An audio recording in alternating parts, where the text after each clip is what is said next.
Welcome back, Clashers. I'm Dragon Puppy, and we have hit 100 subs. So that is completely awesome, and you guys have made me feel like an absolute king. So today's episode, we're gonna hang with the king. So let's go ahead and jump right into it.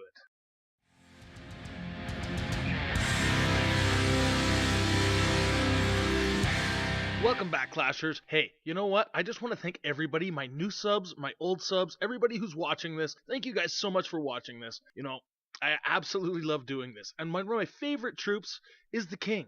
And far too often, I think the king gets mistaken for a giant, just due to his big hit points. But the king is more than that. He's a royal. He's got abilities, okay? It increases his damage, it increases his health, it increases his speed, and it also summons barbarians who also get to partake in that damage increase.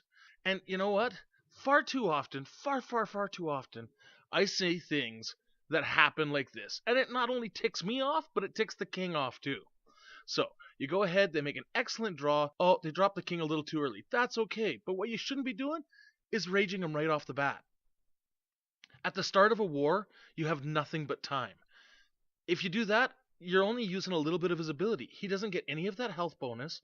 And if you look here, had you saved it till he absolutely needed it, chances are he would have been saved by those wizards. It drives me nuts. Another great opening, Kay. You watch him go in, you watch him, Kay, getting those things on there. He releases the king, and then he uses the rage for just the speed boost. You know that king had no damage on him. Stop using him like that. That's not what he's meant for. Okay, he's a royal. He needs that ability to keep going, to go last longer. Now, so you drop him on the side. You're doing an air attack, all right? Again, hold off on that ability until it's absolutely necessary. He goes to full health and over full health, but keeps taking more damage. If he'd held off a little bit longer, those dragons probably would have caught up. And, right now would be the perfect time to rage that king. But it's too late. All right? This is an excellent way to use a king. So you don't have the ability, but you're making an air attack. Use that king to help funnel your troops. All right? Doesn't have the ability. It's okay. It's not a bad thing. But use him to help funnel. You got no ability to waste. Even use him as a distraction, like here. Okay? Gonna go ahead. He's gonna get down those dragons to start chewing. He gets the king in there, and he uses that king as a distraction to hold off that archer tower, so that way his dragons can fill in the void and take care of the clan castle and start working their way towards the center. Right? That's a lot of damage saved. That's a dragon's worth of damage saved, just by using a king that way. It's smart. Now, so let's say you have that ability. All right? You just got it. You got the first level ability. When do you place him? Well, I never like to place my king first. He's not a tank. He has some hit points, but he's more of a distraction, really. He's got that extra hit boost just like that. So when he starts to get about half life, go ahead and you can pop it. I like holding off a little bit longer, but that's just me.